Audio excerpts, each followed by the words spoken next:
untuk membedah pidato kenegaraan Jokowi. Kita sudah terhubung secara daring dengan Kang Gun-Gun Herianto, pakar komunikasi politik. Kang Gun-Gun, selamat sore. Selamat sore, Mbak Stefani. Ya, Kang Gun-Gun, pertanyaan pertama saya. Menurut Anda sebenarnya Hmm. Presiden ingin menyampaikan apa dengan menegaskan di awal pidatonya bahwa saya bukan lurah, saya Presiden Republik Indonesia? Iya jelas ini kan ingin menunjukkan bahwa posisi presiden ingin dipersepsikan berada di atas semua kelompok gitu ya. Karena kenapa? Karena konteks rivalitas jelang 2024 yang menghangat dan proses politik yang kerap menarik-narik eh, Pak Jokowi sebagai presiden ke tengah pusaran kontestasi elektoral. Nah ini tentu dipahami oleh Pak Jokowi.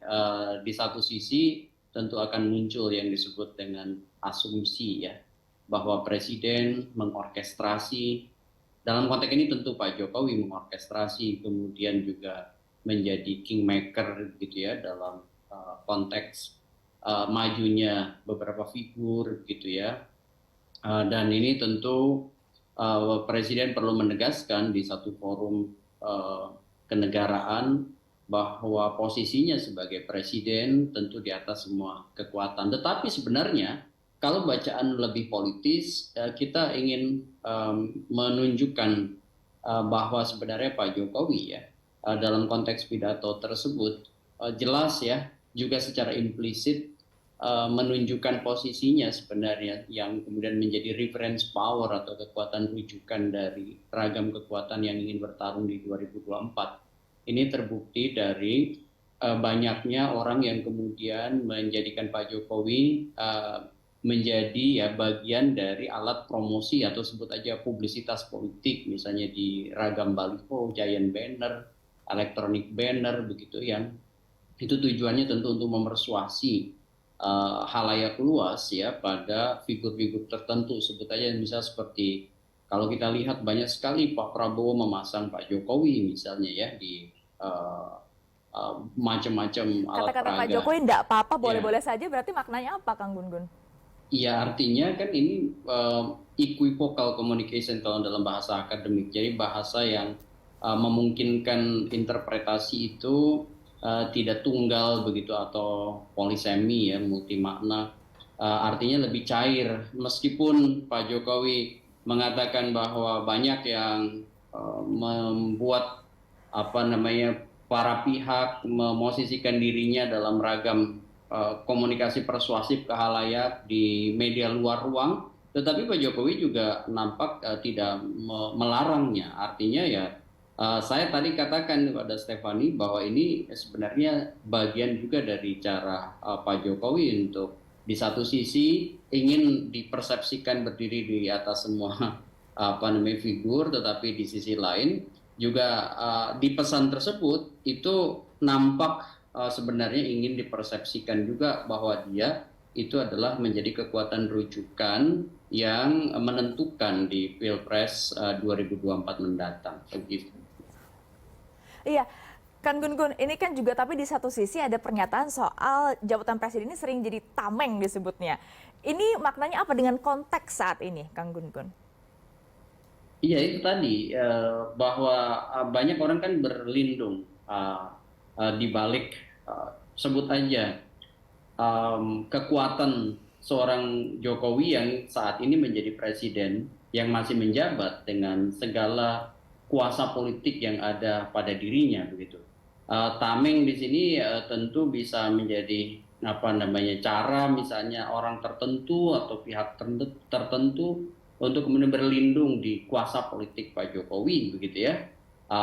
Sebut aja di antara kekuatan politik itu kan banyak yang kemudian nyebut Pak Jokowi secara eksplisit memberi semacam endorsement begitu ya, atau mungkin secara implisit lewat gambar-gambar yang ditebar ke masyarakat begitu, sehingga kemudian framing media yang kemudian dibentuk bahwa Pak Jokowi punya keberpihakan pada sosok-sosok tertentu begitu ya.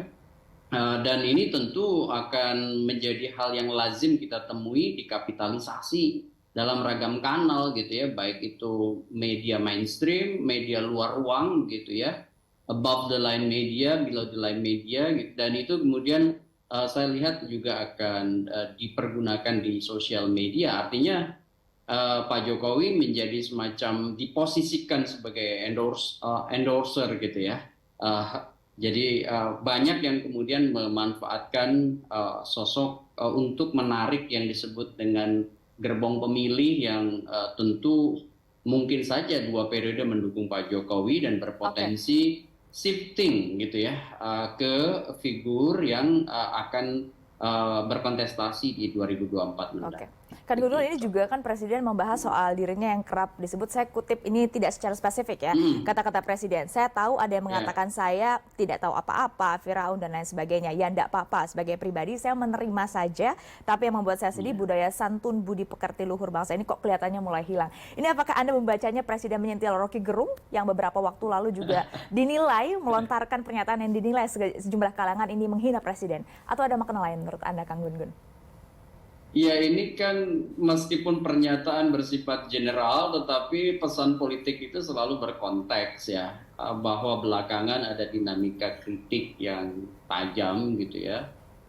Sebut aja salah satunya misalnya dari Pak Rocky Gerung gitu ya, dan penggunaan diksi yang memang menghentak ya dalam, kalau mungkin pakai bahasa populer itu masuk kategori mungkin tidak etis begitu ya untuk disampaikan di ruang terbuka, ruang publik. Tetapi dalam dimensi tertentu, ya tentu juga Pak Rocky Gerung punya argumentasi mengapa kemudian dia menggunakan kata itu. Nah, Jokowi juga itulah kelebihannya menurut saya ya, dia tidak semacam reaktif ya terhadap apa yang kemudian disampaikan oleh orang per orang, bahkan tidak kemudian tertarik untuk menindaklanjutinya ya dalam konteks inisiatif pribadi ke wilayah hukum begitu ya. Tetapi tentu sebagai orang yang menjadi objek kritik, Pak Jokowi tadi nampak ya secara implisit itu kemudian juga dalam tanda petik ya membalas kritik dengan balutan diksi yang kecenderungannya itu asertif dan mungkin tidak etis tadi dengan pidato di halayak banyak untuk ini ada daya hentaknya begitu ya, Kang Gun Gun, karena di sidang tahunan MPR. Iya, dan di situ kan menjadi magnet perhatian ya, karena hampir seluruh media kemudian menyorot pidato kenegaraan dan di panggung itu kemudian Pak Jokowi menyampaikan jawaban termasuk sikap pribadinya yang kemudian tentu dieksplisitkan dalam pidato kenegaraan dia sebagai presiden. Ya tentu itu namanya intensi ya, niat pengirimnya untuk memengaruhi lingkungan politik. Saya kira itu juga sekaligus menjadi hak jawab Pak Jokowi itu atas dinamika kritik terhadap presiden yang dilakukan oleh orang per orang ya, yang kemudian mungkin belakangan sempat menjadi polemik ya. Hak jawab ini juga kah yang kemudian digunakan termasuk untuk mungkin Anda melihatnya juga ada sentilan lain seperti soal international trust dan juga jalan tol yang tidak bisa dimakan? Karena kita juga sering dengar kritikan soal ini, Kang Gun Gun, hari-hari ini. Iya, itu makanya saya lihat Pak Jokowi kan jarang sekali merespon reaktif, tetapi dalam pidato tadi hal-hal yang mungkin sebagian di antara yang publik menunggu jawaban Pak Jokowi itu kemudian nampak ada ya jawaban. Kalau kita lihat misalnya di prolog tadi misalnya menjawab soal dulu polemik soal cawe-cawe gitu ya, kemudian soal international trust gitu ya, itu juga menjadi jawaban atas misalnya mengapa Pak Jokowi penting mengambil momentum-momentum internasional, momentum global misalnya, sementara banyak yang mengkritik persoalan dalam negeri masih perlu perhatian seorang presiden begitu ya. Itu kan beliau menjawab dengan sangat eksplisit ya. Kalau dirujukan narasi misalnya bagaimana dia memberi argumen soal middle power in Asia gitu ya, itu kan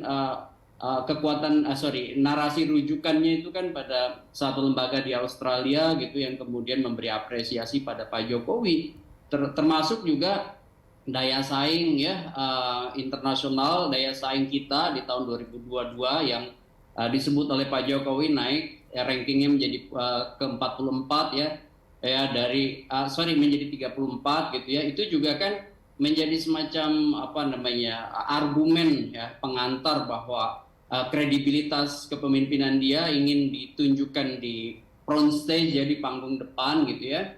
Kemudian misalnya dia juga memberi semacam argumen soal hilirisasi gitu ya, dengan pembuktian-pembuktian apa yang kemudian dampak dari hilirisasi itu, misalnya soal pembukaan pabrik begitu ya, yang kemudian dia menyebut misalnya angka 43 pabrik itu baru misalnya di apa namanya nikel gitu ya. Ini kan menjadi semacam argumen bahwa kritik terhadap dia itu dijawab dengan semacam evidence base atau basis data yang kemudian supaya kemudian mengklarifikasi beberapa mungkin pandangan minor terkait dengan kepemimpinan Pak Jokowi terutama di periode kedua ini begitu. Jadi semua isu sudah dijawab dalam pidato kenegaraan tadi. Terima kasih banyak Kang Gun Gun Haryanto, pakar komunikasi politik, sudah bergabung sama Berita Satu Sore.